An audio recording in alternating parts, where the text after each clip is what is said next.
Hello friends, स्वागत है आपका अपने यूट्यूब चैनल में। इस वीडियो में हम पढ़ेंगे एआई की सहायता से सोनवीर सर के द्वारा कराया गया यूपी पुलिस कांस्टेबल का जीत सीरीज का प्रैक्टिस सेट नंबर 5, जो आपको एकदम मूवीज की तरह सुनकर याद हो जाएगा। तो चलिए शुरू करते हैं। बिल्कुल। किसी भी देश को समझने के लिए सबसे पहले उसके संविधान को समझना होता है। तो हमारा प्रश्न एक है कि किस संशोधन द्वारा प्रस्तावना में संशोधन किया गया और भारत के विवरण को सार्वभौम लोकतांत्रिक गणराज्य से सार्वभौम समाजवादी धर्मनिरपेक्ष लोकतांत्रिक गणराज्य में बदल दिया। और इसका सही उत्तर है 42वां संविधान संशोधन 1976। 1976 का वो दौर। हाँ, मतलब मुझे अक्सर हैरानी होती है कि संविधान लागू होने के 26 साल बाद हमें इन शब्दों को जोड़ने की जरूरत क्यों महसूस हुई। देखिए, ये एक बहुत ही गहरा सवाल है। वो आपातकाल का समय था, है ना। देश एक बहुत बड़े राजनीतिक बदलाव से गुजर रहा था। मूल संविधान में समाजवाद और धर्मनिरपेक्षता की भावनाएं तो हमेशा से थीं, लेकिन इस संशोधन के जरिए उन्हें स्पष्ट रूप से लिख दिया गया। ये एक तरह से दुनिया को बताने का तरीका था कि भारत किसी एक धर्म का पक्ष नहीं लेगा। बिल्कुल। और इसी बुनियादी ढांचे से जुड़ा है हमारा अगला तथ्य। तो प्रश्न 2 है, वर्तमान में भारतीय संविधान के कितने भाग हैं? सही उत्तर है 25। और इसी के साथ प्रश्न 3 है, भारत के संविधान का भाग 1 निम्नलिखित में से किससे संबंधित है? सही उत्तर है संघ और उसके क्षेत्र। संघ और उसके क्षेत्र। हाँ, यहाँ एक बात दिलचस्प है। मतलब अधिकारों या कर्तव्यों की बात तो बाद में होती है। सबसे पहले भाग 1 में जमीन और सीमाओं की बात क्यों की गई है? वो इसलिए क्योंकि किसी भी कानून या लोकतंत्र को लागू करने के लिए एक भौतिक जगह चाहिए होती है। सही बात। जब तक ये तय नहीं होगा कि भारत नाम का राज्य किन सीमाओं तक फैला है, तब तक हम वहाँ के नागरिकों के लिए कानून कैसे बना सकते हैं। बहुत तार्किक है। लेकिन संविधान की ये नीतियां 1950 में अचानक तो नहीं बनी। इनकी शुरुआत बहुत पहले हो चुकी थी। तो आते हैं प्रश्न 4 पर। वर्तमान उत्तर प्रदेश के किस स्तूप पर भगवान बुद्ध पहली बार अपने 5 शिष्यों से मिले थे? सही उत्तर है चौखंडी स्तूप। चौखंडी स्तूप की वो घटना, जिसे धर्मचक्र प्रवर्तन भी कहा जाता है, हाँ। वो सिर्फ एक धार्मिक घटना नहीं थी। वो असल में विचार विमर्श और तर्क साझा करने की शुरुआत थी। अच्छा। हाँ, बुद्ध ने जो समानता का ढांचा खड़ा किया, वही सदियों बाद हमारे लोकतांत्रिक मूल्यों का हिस्सा बना। क्या बात है। और उस समय के राजनीतिक ढांचे भी काफी उन्नत थे। प्रश्न 5 कहता है, प्राचीन जैन और बौद्ध ग्रंथों के अनुसार कितने महाजनपद थे? सही उत्तर है 16। ये महाजनपद असल में क्या थे? क्या ये आज के राज्यों की तरह ही थे? काफी हद तक हाँ। पहले लोग कबीलों में रहते थे, जिन्हें जन कहते थे। फिर खेती बढ़ी तो वो जनपद बने, और जो बहुत शक्तिशाली हो गए वो महाजनपद कहलाए। ओहो। इनमें राजतंत्र भी थे और वैशाली जैसे गणतंत्र भी थे। तो प्रशासन का शुरुआती रूप यहीं से दिखता है। बहुत खूब। और इसी प्राचीन काल के एक महान विचारक से जुड़ा है हमारा प्रश्न 6। महावीर स्वामी की मृत्यु किस स्थान पर हुई? सही उत्तर है पावा। हमारी सांस्कृतिक नींव को मजबूत किया है। बिल्कुल। अब प्राचीन विचारों से थोड़ा बाहर निकलकर भौतिक दुनिया और ब्रह्मांड की तरफ मुड़ते हैं, भूगोल की बात करते हैं। तो प्रश्न 7 है, सूर्य का प्रकाश पृथ्वी पर लगभग कितने समय में पहुंचता है? सही उत्तर है 8 मिनट 20 सेकंड। 8 minute 20 second? हाँ। जब इसके बारे में सोचता हूं तो लगता है कि हम असल में हमेशा भूतकाल को ही देख रहे हैं। ये विज्ञान का बहुत ही खूबसूरत पहलू है। मतलब प्रकाश इतनी तेज चलता है, फिर भी सूर्य इतना दूर है कि 8 मिनट लग जाते हैं। हाँ। अगर अभी सूर्य अचानक बुझ जाए तो हमें 8 मिनट 20 सेकंड तक पता ही नहीं चलेगा। अरे बाप रे, ये तो हमारे रोजमर्रा के विवादों को कितना छोटा बना देता है। बिल्कुल। खैर, जमीन पर लौटते हैं। प्रश्न 8, निम्नलिखित में से कौन सा देश भारत के साथ भूमि सीमा साझा नहीं करता है? सही उत्तर है मालदीव। मुझे पहले बड़ा भ्रम होता था कि मालदीव पास में फिर भी भूमि सीमा क्यों नहीं लगती। क्योंकि मालदीव पूरी तरह से समंदर में है। वो एक प्रवाल द्वीप समूह है। देशों की सीमाएं समंदर में भी होती हैं, जिन्हें एक्सक्लूसिव इकोनॉमिक जोन कहते हैं। लेकिन भूमि सीमा के मामले में वो हमसे नहीं जुड़ा है। समझ गया। और भारत के अंदर के भूगोल की बात करें तो प्रश्न 9 है, प्रायद्वीपीय भारत की सबसे लंबी नदी का नाम क्या है? सही उत्तर है गोदावरी। हम हमेशा उत्तर की नदियों की बात करते हैं, गोदावरी का क्या महत्व है? गोदावरी को ना दक्षिण गंगा भी कहा जाता है। अच्छा। हिमालय की नदियों में तो बर्फ का पानी रहता है, लेकिन प्रायद्वीपीय नदियां बारिश पर निर्भर हैं। दक्षिण भारत की पूरी खेती इसी नदी के किनारे पनपी है। और नदियों के साथ साथ पहाड़ भी हैं। प्रश्न 10। इलायची पहाड़ियां या कार्डामम हिल्स निम्नलिखित में से किस पर्वत श्रृंखला में स्थित हैं? सही उत्तर है पश्चिमी घाट। इनका नाम इलायची पहाड़ियां क्यों है? क्योंकि वहां दुनिया के सबसे बेहतरीन मसाले उगते हैं, खासकर इलायची। ओहो, नाम से ही स्पष्ट है। हाँ, और पश्चिमी घाट सिर्फ पहाड़ नहीं है, वो जैव विविधता का हॉटस्पॉट है। इन्हीं मसालों की खुशबू ने तो यूरोपीय व्यापारियों को खींचा था। सही कहा। भूगोल से इतिहास बनता है और संस्कृति भी। प्रश्न 11। उन गीतों के नाम बताइए जो राधा और कृष्ण के दिव्य प्रेम का गुणगान करते हैं और विशेष रूप से ब्रज में लोकप्रिय हैं।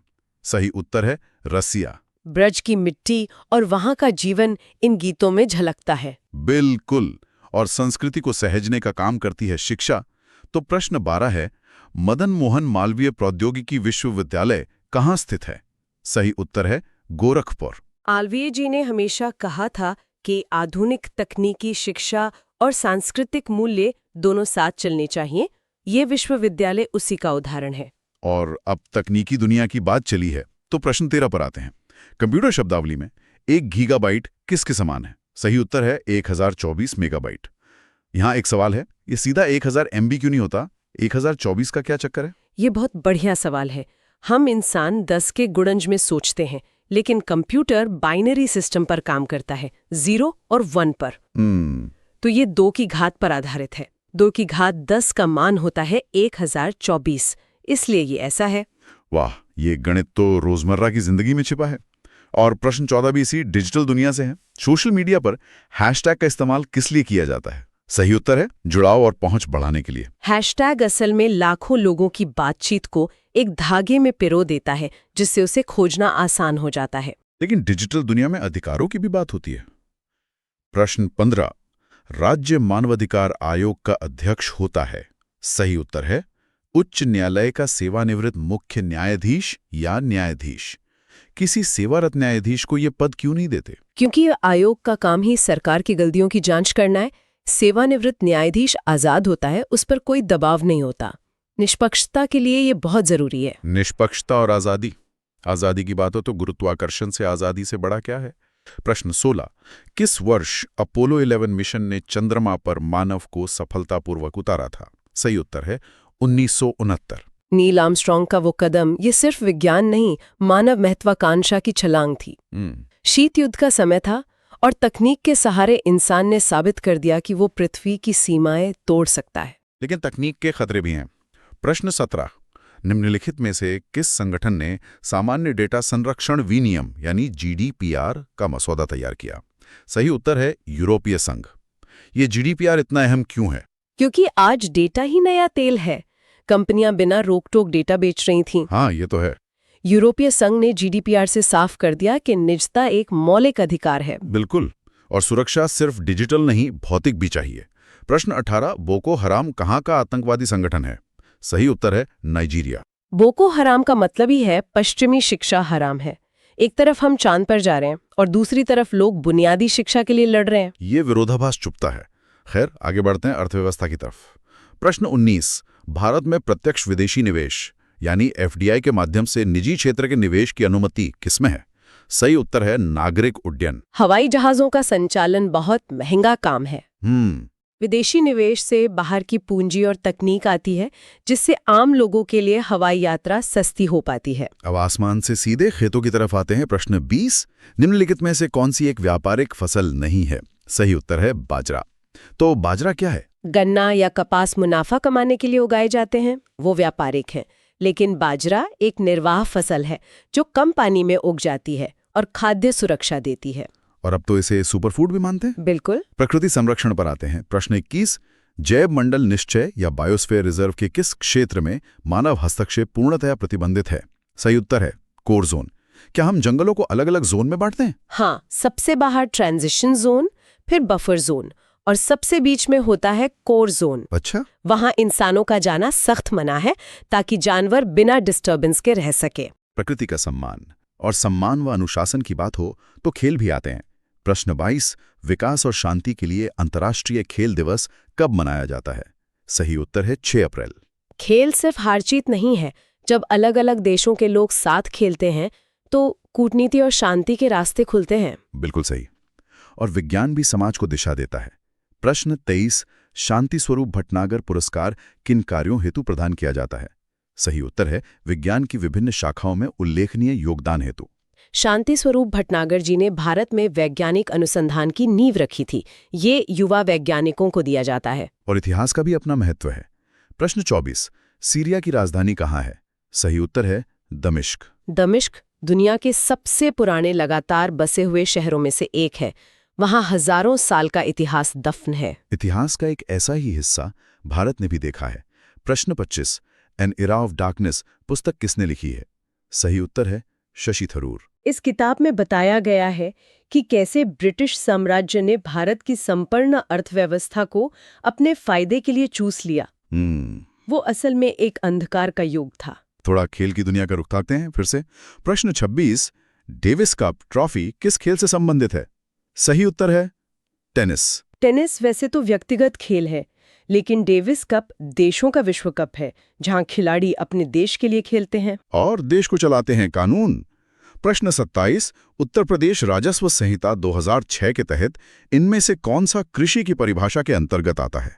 सही उत्तर है विकल्पों में से सभी, यानी बागवानी, पशुपालन, मछली पालन। मछली पालने को कृषि क्यों माना गया है? क्योंकि कृषि अब सिर्फ अनाज उगाने तक सीमित नहीं है। प्राकृतिक संसाधनों से जुड़े सभी प्राकृतिक कार्यों को कृषि मान लिया गया है, ताकि किसानों को सब्सिडी और ऋण आसानी से मिल सके। बहुत खूब। अब आते हैं अर्थव्यवस्था के उस हिस्से पर जो सबको प्रभावित करता है। प्रश्न 28, भारत के जनसंख्या इतिहास में 1901 से 1921 की अवधि को किस रूप में जाना जाता है? सही उत्तर है गतिहीन चरण। जनसंख्या तो हमेशा बढ़ती है, ये गतिहीन कैसे हो गई थी? ये इतिहास का दर्दनाक सच है। उस समय भयंकर अकाल पड़े और 1918 की स्पेनिश फ्लू महामारी आई। अरे हाँ, करोड़ों लोग मारे गए। मृत्यु दर इतनी ज्यादा थी कि जनसंख्या बढ़ी ही नहीं। उस दौर से निकलने के लिए आर्थिक नवाचार चाहिए थे। प्रश्न 29, ग्रामीण बैंक के संस्थापक कौन थे? सही उत्तर है मोहम्मद यूनुस। इन्होंने देखा कि बैंक गरीबों को लोन नहीं देते, तो उन्होंने बांग्लादेश में छोटे ऋण यानी माइक्रो क्रेडिट का सिस्टम बनाया। अच्छा, और इसी के लिए उन्हें नोबेल मिला? हाँ, बिल्कुल। और अर्थव्यवस्था में एक बड़ा बदलाव 1991 में भी आया था। प्रश्न 30, निम्नलिखित में से किसने भारत देश की समाजवादी साख को कमजोर किया है? सही उत्तर है नई आर्थिक नीति 1991। इसने समाजवाद को कमजोर कैसे किया? देखिए, आज़ादी के बाद हमने समाजवादी मॉडल अपनाया था, लेकिन 91 तक आते आते देश दिवालिया होने की कगार पर था। विदेशी मुद्रा संकट। बिल्कुल। तब हमने उदारीकरण और निजीकरण अपनाया, बाजार को विदेशी निवेश के लिए खोल दिया, जिससे सरकार का नियंत्रण कम हो गया। और सरकार को नियंत्रण और विकास के लिए टैक्स चाहिए। प्रश्न 31, निम्नलिखित में से क्या राज्य स्तर पर जीएसटी के अंतर्गत सम्मिलित नहीं है? सही उत्तर है केंद्रीय उत्पाद शुल्क। जीएसटी आने के बाद भी पेट्रोलियम और शराब जैसी चीजों पर केंद्रीय उत्पाद शुल्क लगता है। ये केंद्र और राज्यों के बीच राजस्व का एक अहम हिस्सा है। और अब पैसे की बात करते हैं। प्रश्न 32, भारत में सिक्कों की ढलाई किसके द्वारा की जाती है? सही उत्तर है भारत सरकार। नोट रिजर्व बैंक छापता है, तो सिक्के सरकार क्यों ढालती है? ये ऐतिहासिक है। कॉइनेज एक्ट के तहत सिक्के ढालने का अधिकार सिर्फ सरकार के पास है। रिजर्व बैंक तो बस उन्हें बाजार में बांटता है। जो सिक्के हम रोज जेब में रखते हैं, उसके पीछे ये कहानी है। प्रश्न 33, निम्नलिखित में से किसे मोतियों के द्वीप के रूप में जाना जाता है? सही उत्तर है बहरीन। तेल की खोज से पहले बहरीन प्राकृतिक मोतियों के व्यापार के लिए पूरी दुनिया में मशहूर था। और एक बड़ी वित्तीय योजना की बात करें तो प्रश्न 34 आता है, प्रधानमंत्री जन धन योजना कब लॉन्च हुई? सही उत्तर है 28 अगस्त 2014। क्या ये भी मोहम्मद यूनुस वाले मॉडल जैसा है? हाँ, ये वित्तीय समावेशन का दुनिया का सबसे बड़ा रूप है। करोड़ों लोगों को बैंकिंग सिस्टम से जोड़ा गया ताकि सरकारी सब्सिडी का पैसा सीधे उनके खाते में जाए। बिचौलियों का काम खत्म? बिल्कुल। अब विज्ञान का एक नियम देखते हैं। प्रश्न 35, बांध में संग्रहित जल में क्या होता है? सही उत्तर है स्थितिज ऊर्जा। मैं इसे ऐसे देखता हूं कि जैसे पानी को रोककर ऊर्जा जमा की जाती है, वैसे ही हमारी पढ़ाई भी है ना? एकदम सटीक। हम जो तथ्य समझ रहे हैं वो स्थितिज ऊर्जा है। और जब परीक्षा का दिन आएगा तो यही ज्ञान गतिज ऊर्जा बनकर हमें सफलता दिलाएगा। शानदार। अब खेती का एक खास तरीका। प्रश्न 36, अंगूर की खेती, उपज और कटाई को किस नाम से जाना जाता है? सही उत्तर है विटीकल्चर। विटिस मतलब अंगूर की बेल। ये भूमध्य सागरीय जलवायु में होती है और वाइन उद्योग का आधार है। और पशुपालन से जुड़ा एक बहुत बड़ा मेला भी है। प्रश्न 37, सोनपुर पशु मेला हर साल किस राज्य में आयोजित होता है? सही उत्तर है बिहार। ये एशिया का सबसे बड़ा पशु मेला है। ये सिर्फ बाजार नहीं है, ये प्राचीन भारत के व्यापारिक मार्गों की निशानी है। और अब हमारी चर्चा का आखिरी सवाल। प्रश्न 38, ऑस्कर अवार्ड 2026 सर्वश्रेष्ठ सहायक अभिनेता का पुरस्कार किसने जीता है? सही उत्तर है शॉन पेन। सिनेमा समाज का आईना है। तो इस तरह हमने 38 कड़ियों को जोड़कर पूरी एक तस्वीर देख ली है। वाकई आज हमने संविधान से लेकर ब्रह्मांड तक और अर्थव्यवस्था से लेकर ऑस्कर तक का सफर तय किया। ये दुनिया को टुकड़ों में नहीं बल्कि एक दूसरे से जुड़ी घटनाओं के रूप में देखने का नजरिया है।